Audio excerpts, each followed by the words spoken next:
Hi,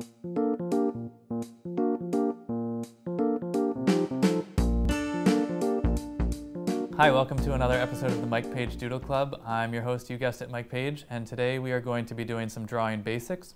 So grab yourself some paper and a pencil and let's get to work. Okay, so today I told you to grab a pencil rather than a marker or a pen because today we're going to do some basic shading techniques and get into some line work and stuff. So this episode is going to be a little bit different. You might not come away with like a finished doodle today of a specific thing, but you will learn some techniques to improve how your doodles are going. So to start off, I'm going to draw a circle. And you want to make the circle as nice and round as you can make it. Now this is going to be kind of tricky for me because normally when I'm doing this I would want to make this initial circle as light as I possibly could. However, you guys still need to be able to see what I'm doing. So once you have your circle, you're going to pick a spot that you would like some light hitting your circle. And I'm going to make mine over here. Now this light is going to be an oval, not a circle. So I'm going to make some light hitting this circle here. And my goal is that at the end of this isn't going to look like a circle anymore. It will look like a ball. So right here there will be a reflection. And if the light is coming from here, that means this part will be dark. So this end of the circle, I'm going to make really dark. You don't need any fancy pencils for this. Any pencil will do, which is why I'm using a plain old yellow number 2 school style pencil. And since you guys don't have to take the MCAS now, hopefully you've still got some pencils laying around. So there we have our dark shadow at the back. Then running along that, it won't quite be parallel, but basically we're going to be shading lighter and lighter, working towards where that reflection is going to be. So I'm lightly sketching in some lines, so I kind of know how soon to get light. So now I'm going to start shading in, and I'm kind of using the edge of the pencil, the edge of the tip. And I'm going to start working my way up towards that reflection. And as I go, I'm just getting a little bit lighter and a little bit lighter all the way up. When I teach this to 7th and 8th grade kids over the summer, I usually tell them the further back you hold your pencil, the easier it will be. If you're somebody that struggles drawing lightly, try holding your pencil further back. It's a lot harder pressing down hard to do dark shading if you're holding your pencil way back here. If you have a super tight grip way up here, it's a lot easier to shade dark. So try holding it further back, and then if you're sort of wiggling the pencil almost like you're trying to tickle the paper, I can guarantee you will be shading lightly.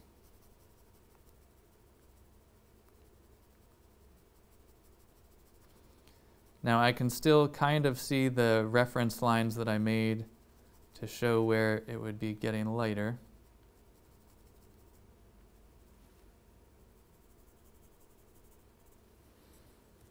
And then I'm going to make this part a little bit darker still.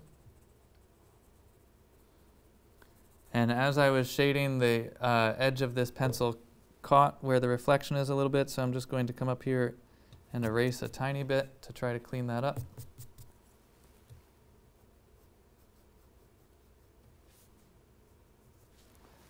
And then now that you have a ball sitting on a surface, now it's going to need a shadow on its surface. So since our light is coming from this way, the shadow is going to be about like this. Again, this is an oval shape. If you want to get very good at doing this, do it 100 times. I'm not joking. If you do 100 of these, you'll have it figured out. By the end of the 100th one, you'll go, I could draw this with the light coming from any direction I want.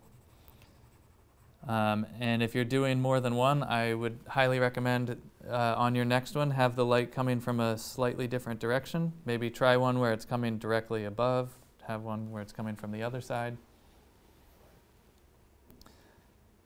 All right, so now we've made a ball. Next, try making several more circles, and this time try making, let's say, 5 circles that all are about the same size. If you can make them exactly the same size, you're amazing.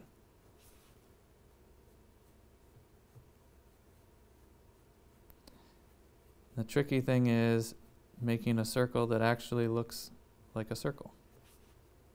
And the more you practice this, the better you'll get at making a round circle and not a wonky circle.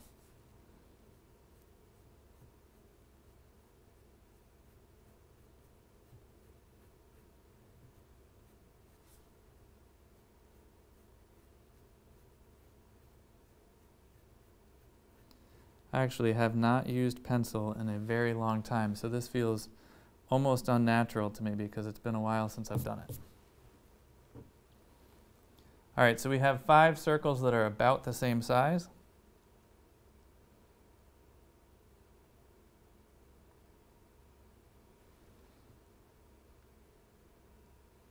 Next, we're going to try one large circle, and again, try to make it where it's actually round. Circles are sort of boring exercise, but it's definitely a great way to improve your drawing skills. Once you teach your pencil how to make a nice round circle, you've taught your wrist how to move the way you need it to in order to make what you want to make.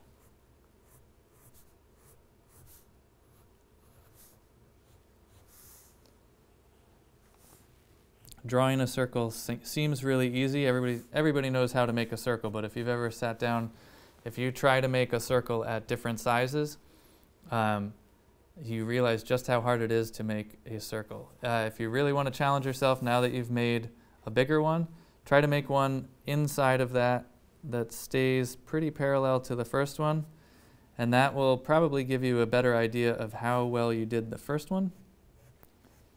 Because as you go around, if you start going, this is not a circle anymore, that means that you kind of cheated on the first one a little bit.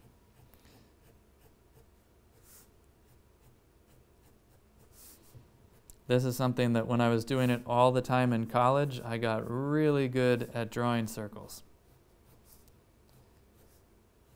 This was usually a warm-up activity at the beginning of a class. Sit down and draw a bunch of circles.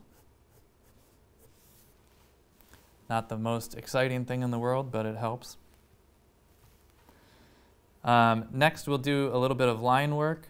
So I'm going to, you might hear me on previous episodes refer to kicking your pencil out or kicking your pen out. This is really handy when you're drawing eyelashes or hair. So in that, along those lines, we'll make this kind of an eyelash shape. So to kick it out, I'm pressing down hard, and then I kick it out. So as it kicks out, obviously it's not pressed down hard anymore.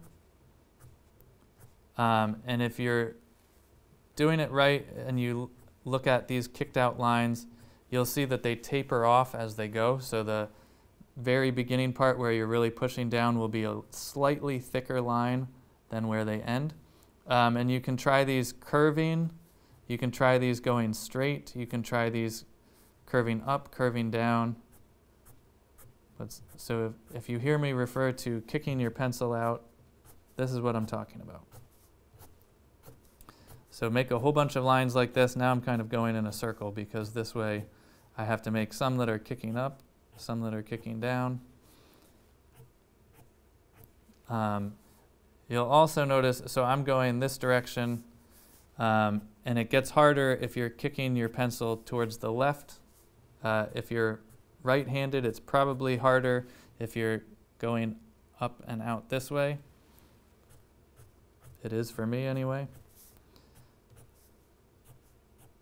But so try aiming different directions with it. Again, this is something that's not the most exciting thing in the world, but you'll be amazed how quickly you can improve if you start practicing this kind of thing. Kind of boring to work on, but so right now I'm trying to do a whole bunch that are running parallel to each other and relatively long. And it's mostly almost like using chopsticks. I'm kind of using my fingers to control what's happening. My whole hand is staying, my wrist is kind of locked in place. Not sure if you can see it there, but I'm using my my thumb and my first two fingers mostly. I'm kind of straightening my thumb out and like pushing it. And now I'm pulling with my middle finger and first finger. So try some of those lines out. You'll be surprised how tricky it is to make a whole bunch of lines parallel to each other, whether they're curved or straight.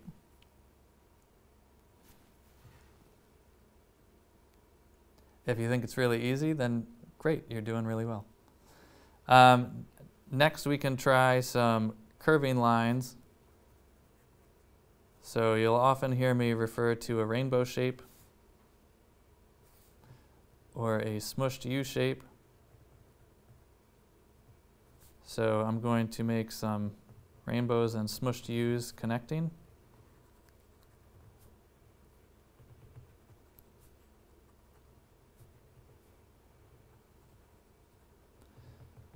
And then once you've gone several of them, turn it around and try to stay really parallel to that first line, which I totally failed at right there. That's all right.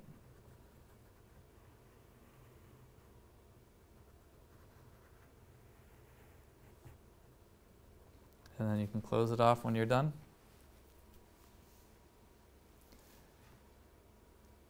All right, next we will make a square, and you're going to try to make a square that is a true square, 4 equal sides. And you might know how to make the cube shape from elementary school.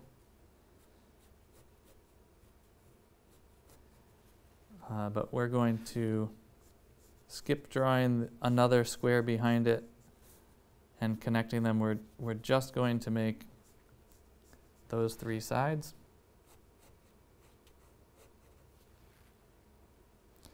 And then we're going to try to shade this 3-dimensionally, so I'm going to make this side dark.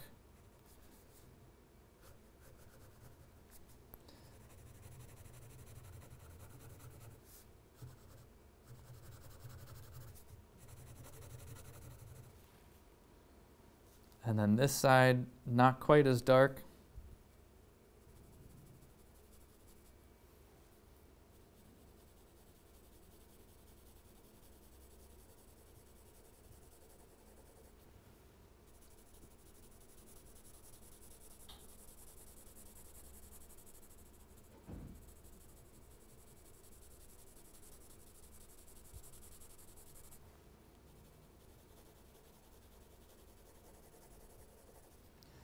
And then the top we'll make much lighter.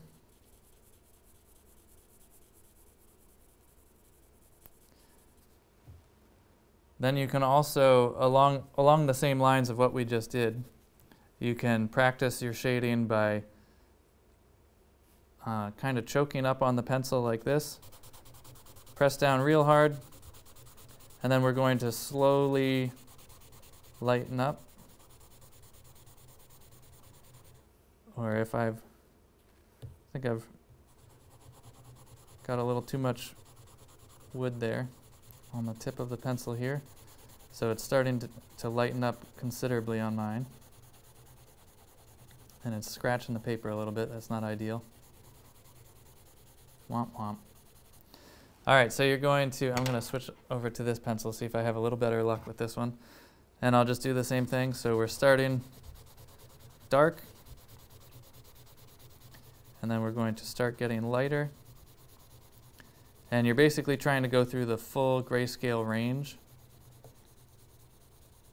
all the way to just about nothing. And again, this is where I would say you're almost like you're trying to tickle the paper. You're barely touching it. So there are 2 grayscale blends. And one tendency that a lot of people have as they do this is when they're going dark, they go really big. But then as they lighten up, they do this. Try keeping it the same width the whole way, because you'll get a lot better at doing it if you're practicing shading lightly larger. If you're trying to go like this and you're only doing this, you're not really teaching yourself how to do it. So try to make those light lines nice and big. And even as you taper all the way out to almost white, try to keep your pencil moving in the same swath that it was moving in the darker areas. All right, so here are our scribbles that we made today. We made a sphere, we made a cube, we practiced some more circles, we kicked the pencil out to make parallel lines and some curved lines, and we made a squiggle, and then we practiced our grayscales. Probably not the most exciting episode you've done yet, I get it. However, if you practice these, moving forward, you're going to start to really, it's going to pay dividends, and you'll be like, oh my gosh, look at my drawing, I'm improving so much. Definitely practice the shading, and I would also recommend try out making more than one circle, and try to shade it to look like a sphere. You'll know when it's done whether you did it right or not. It'll either look like a ball sitting on a table, or you'll be like, I gotta try that again. And that's okay, keep at it. The first one probably isn't going to be great, keep going. They'll get better and better as you go. Thanks for watching. Don't forget to tune in tomorrow for another episode of the Paige Doodle Club. All right, kids, now that you've finished your doodles, color them in and then share them with both Paige and Medfield TV. We're gonna take those images and we're gonna put them all over our station. Can't wait to see what you guys make.